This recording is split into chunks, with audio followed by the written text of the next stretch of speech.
j'espère que vous allez bien. Ouh, j'ai un bois qui se barre. On se retrouve dans une nouvelle vidéo, le Vlogmas numéro 17, 18, je sais plus, le temps passe beaucoup trop vite. Et du coup, on se retrouve pour une FAQ. J'ai mis un petit onglet sticker sur Instagram pour que vous puissiez me poser toutes vos questions. Et du coup, on est là aujourd'hui pour y répondre.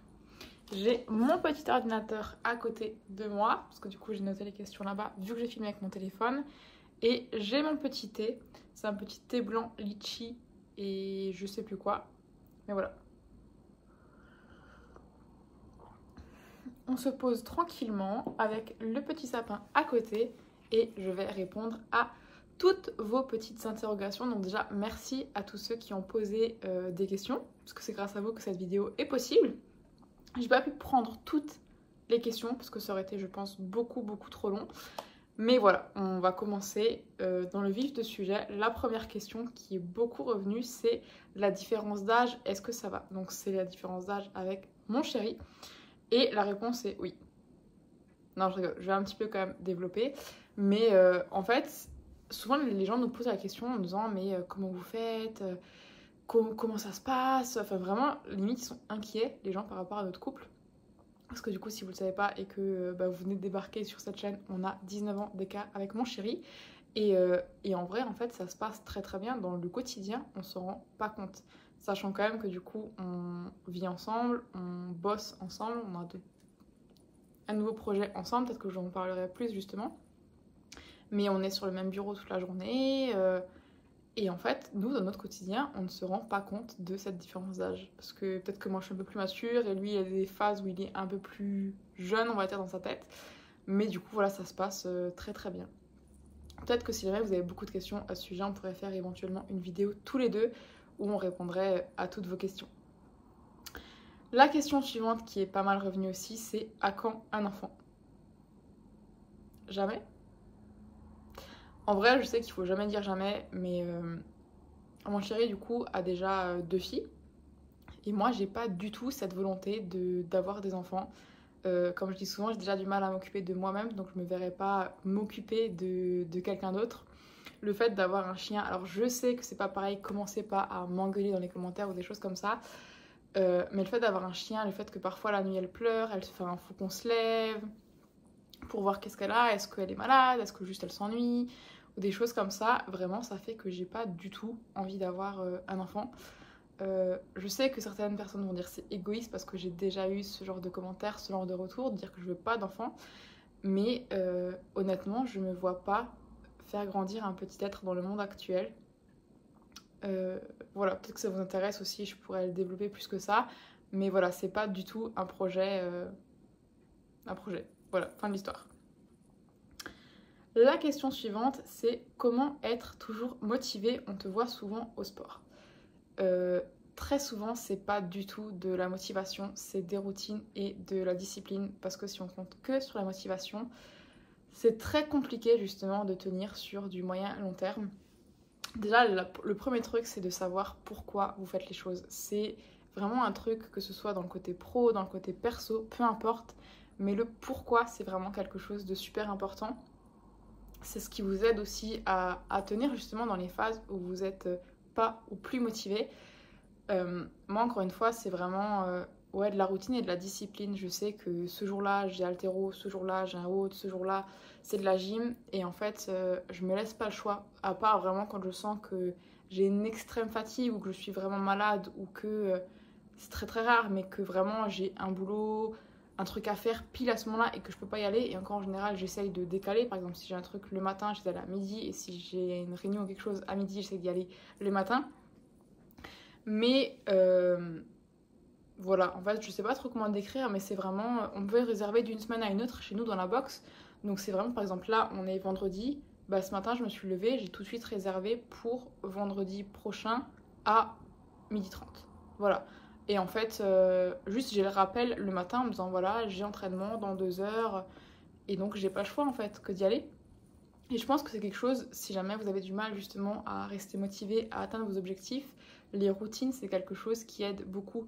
Le fait, enfin, je sais que moi, ça m'aide.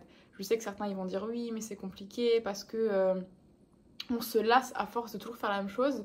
Mais moi, le fait de toujours faire la même chose, de me dire que tous mes mardis, tous mes mercredis se ressemblent, donc pas d'un jour à l'autre, mais d'une semaine à l'autre, et ben c'est juste no-brainer en fait. Genre, je sais ce que j'ai à faire. Il n'y a pas à réfléchir le matin en me disant oh, mais qu'est-ce qu'il faut que je fasse, machin. Non, non, non. Je sais que ce jour-là, j'ai gym à 9h. Ensuite, là, j'ai haltéro à 12h30. Donc voilà, moi, c'est vraiment les routines et la détermination qui font que ça marche. D'ailleurs, si vous avez des conseils entre vous à vous donner, justement, sur la motivation, la discipline, la détermination, n'hésitez pas justement à laisser un petit commentaire. Ça peut être chouette aussi que vous puissiez échanger entre vous. Question suivante, c'est est-ce que tu ne fais plus de livres de coloriage? Parce que effectivement, si tu me suis sur les réseaux, tu as vu que ça a été un petit peu mon focus de l'année 2023. J'ai sorti en tout 165 livres de coloriage, donc en diverses langues. En fait, je crois que j'ai compté l'autre jour avec mon chéri, 22 ou 23 livres que j'ai traduits du coup en 7-8 langues en fonction des livres. Et effectivement, là, ça fait plus d'un mois que j'en ai pas sorti parce que il y a eu une grosse phase de bilan, de remise en question. Je sais pas vous, mais moi, le mois de décembre, c'est vraiment le mois où je remets tout en question, que ce soit pro, perso, peu importe. C'est un peu le moment où je vide mon sac, où je mets tout sur la table en disant ok, qu'est-ce qui m'a aidé cette année, qu'est-ce que j'ai fait, qu'est-ce que je veux laisser en 2023, qu'est-ce que je veux continuer ou commencer en 2024. Et ce qui fait que du coup, j'ai pas eu le temps ou envie de sortir un nouveau livre.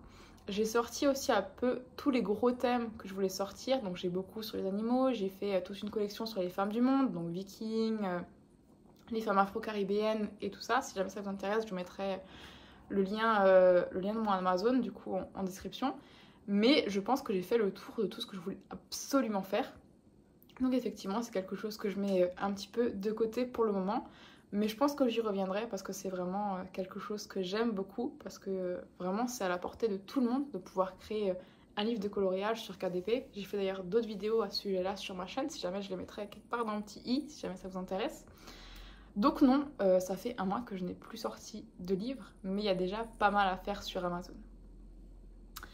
Question suivante, c'est projet 2024, pro, couple, perso et tout ça. Donc je regroupe un petit peu toutes les questions que j'ai eues à ce sujet-là. Je pense que je ferai une vidéo dédiée justement sur mon bilan 2023 et les projets 2024. Pour résumer, oui, il y a quelques petits projets. J'aimerais pouvoir voyager davantage. C'est vrai que j'ai pas pris le temps cette année. Il y a des projets aussi un petit peu perso dont je ne vais pas parler pour l'instant ici parce que c'est encore en phase de réflexion et que effectivement j'en parlerai le jour où je sais que ça se concrétisera ou au moment où ça se concrétise. On a un projet en commun business avec mon chéri, mais ça pareil je pense que pour l'instant on va pas trop en parler parce qu'il n'y a rien de défini, mais effectivement si ça marche comme on le souhaite, ben, je vous en parlerai bien évidemment sur les réseaux.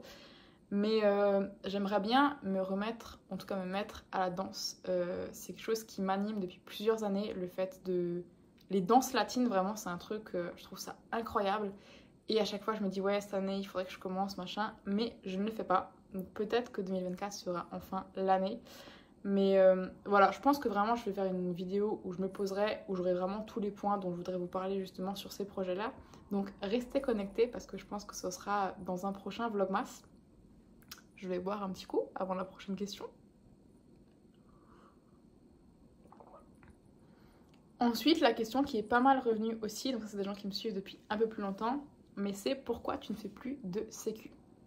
Pour ceux qui viennent de débarquer sur cette chaîne, peut-être que vous ne le savez pas, mais j'ai bossé pendant 4 ans en tant qu'agent de sécurité, que ce soit en événementiel ou justement en poste statique vraiment dans une boîte. J'ai fait plusieurs boîtes, j'ai fait Emerson, Timken. Et en événementiel, j'ai fait beaucoup de carnaval, de marché de Noël ou des choses comme ça, donc tout en Alsace. Mais effectivement, ça fait 1 an que je ne fais plus d'événementiel ou de sécurité au sens large. Tout simplement parce que ça me parle plus, que c'est vraiment un boulot qui m'a un peu dégoûtée, on va dire. Je m'attendais pas forcément à tout ce que j'ai subi justement en faisant ma formation. Donc ce qu'il faut savoir, c'est que quand vous êtes agent de sécurité, votre CQP, il dure 5 ans et au bout de 5 ans, il faut faire un genre de recyclage qui fait que vous pouvez de nouveau bosser 5 ans. Donc moi j'ai pas fait mon recyclage, ma formation était valable jusqu'en mai ou juin de 2023 justement. J'ai beaucoup réfléchi et j'ai pas fait mon recyclage parce que ben voilà, comme je le disais juste avant, en tant que jeune nana en uniforme, j'ai pris cher dans pas mal d'équipes, dans pas mal de domaines. Et vraiment, c'est quelque chose où je pense que je me suis lancée dedans à la base pour me prouver quelque chose. Parce qu'effectivement, bah, c'était un métier d'homme. Moi, je me suis retrouvée aussi, Timken, c'est tout ce qui est métallurgie. Donc, c'est vraiment une usine d'hommes, on va dire. Il y a très très peu de femmes. Et je pense vraiment que quand je me suis lancée à la base, c'était parce que j'avais envie de me prouver et de prouver quelque chose en disant voilà, c'est un métier d'homme et je peux réussir là-dedans. Mais voilà, au bout d'un moment, mon pourquoi n'était pas assez fort. Donc tout simplement, j'ai choisi d'arrêter. Et j'avais aussi envie de me lancer vraiment à 100% à mon compte. Parce que j'avais ouvert mon entreprise de photos du coup en 2019. Et j'avais envie de voir tout simplement si je pouvais vivre simplement de ça. Donc entre-temps, j'ai fait plein d'autres choses. Je me suis lancée dans Vinted, dans les livres de coloriage et tout. Mais pour rien au monde, je retournerais bosser pour quelqu'un. Parce que vraiment, quand on goûte vraiment au côté entrepreneurial, le fait de pouvoir... donc voilà, encore une fois, il faut de la discipline, il faut un pourquoi fort, parce que c'est pas facile tous les jours. Mais vraiment, le fait de pouvoir bosser à son rythme, même s'il y a une journée où on veut bosser 14 heures, mais que le lendemain, on veut pas bosser. Encore une fois, ça dépend des domaines, mais en général, on peut justement parce qu'on est son propre patron. Et voilà, donc juste une envie de liberté et de travailler pour moi-même, parce que justement, moi en général, quand je me lance dans quelque chose, et donc aussi dans le pro, vraiment quand je me lance à 100%. Il n'y a pas de je le fais à moitié, mais non, non, non. Moi quand j'y vais à fond. Et au moins quand je bosse à fond, je sais que je bosse pour moi et pas pour quelqu'un. Et ça, c'est vraiment quelque chose qui me fait du bien. Voilà, peut-être que vous êtes entrepreneur et que vous comprenez, ou peut-être que juste vous comprenez pas, mais c'est pas grave. Donc la question suivante, c'est que fais-tu à côté de YouTube? YouTube, c'est vraiment une bébé chaîne. À l'heure où je filme cette vidéo, on est à 167 abonnés. Donc il n'y a pas de rémunération, il n'y a pas de YouTube Money, il n'y a pas de partenariat avec des marques, rien du tout. Je fais juste ça parce que j'aime partager. Et il y a aussi un côté égoïste où je me dis, je pense que dans 1 an, dans 2 ans, dans 5 ans, j'adorerais en fait revenir sur cette chaîne et voir un petit peu comment je pensais, qu'est-ce que je faisais. C'est un petit peu aussi mon journal intime en vidéo où du coup tout le monde y a accès. Mais voilà, donc j'ai mon entreprise moi à côté parce que YouTube ça me rapporte 0 pour l'instant. Mais qui sait, peut-être qu'à l'avenir il y aura un petit peu de rémunération de YouTube.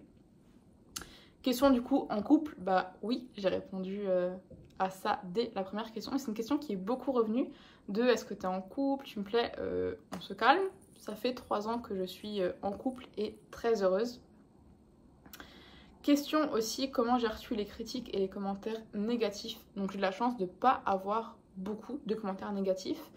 Mais c'est vrai qu'il y a une période où j'ai eu besoin de me réapproprier mon corps après des agressions sexuelles. Et c'est des photos du coup que j'ai partagées aussi sur les réseaux.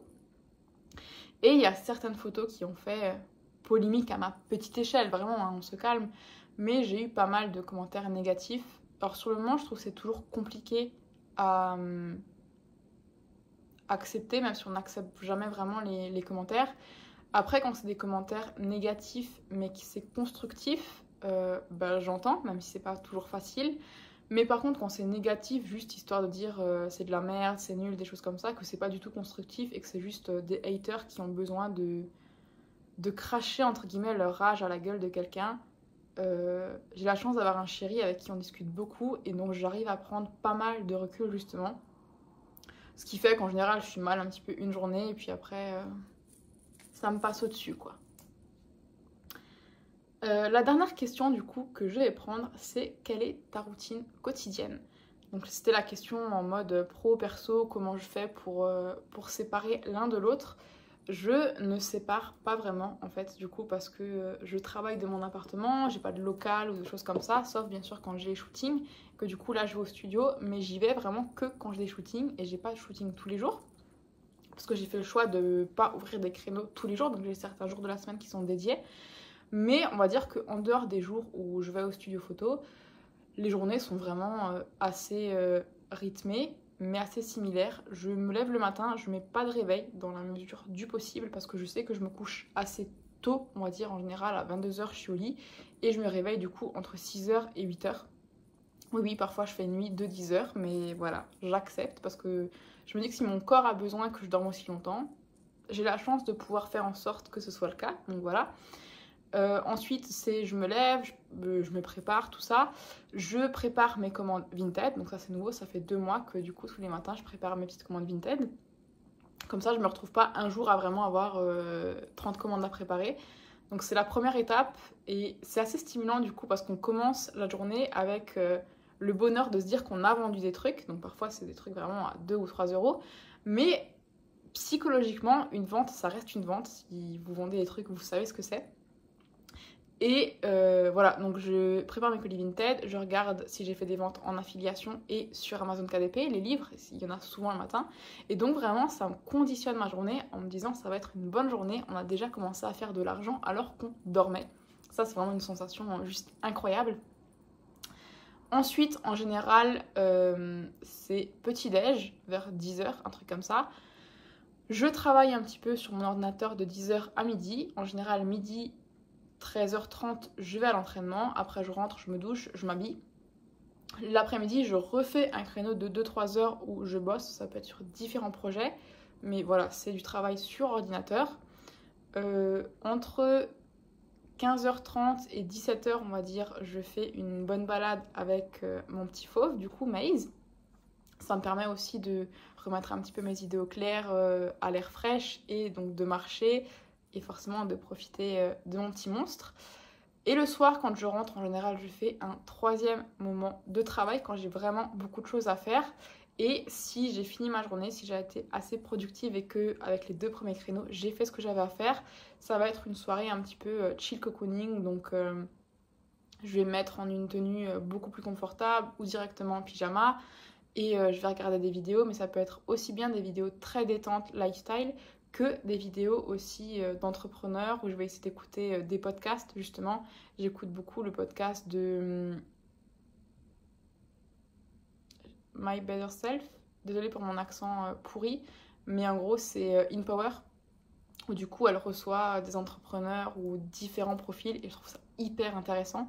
C'est vrai que le fait de ne pas avoir de voiture et de ne pas avoir de trajet en voiture à faire, je me suis rendu compte cette année que je n'avais pas écouté beaucoup de podcasts et que c'est quelque chose qui me manque un petit peu.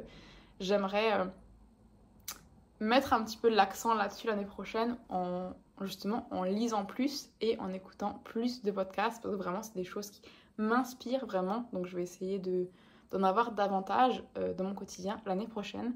Si jamais vous avez des livres ou des podcasts justement que vous me recommandez, avec plaisir, mettez-les en commentaire, j'irai jeter un œil. Voilà, je pense que cette vidéo a été assez longue. J'espère avoir répondu à la majorité des questions. J'ai essayé en général de les regrouper. Si jamais vous avez d'autres questions auxquelles j'ai pas répondu, bah pareil, encore une fois, laissez un petit commentaire ou envoyez-moi un petit message sur Instagram. Je mettrai mon Instagram ici. Et voilà, j'espère que vous avez passé un bon moment devant cette vidéo et on se retrouve demain dans une prochaine vidéo. Ciao, ciao!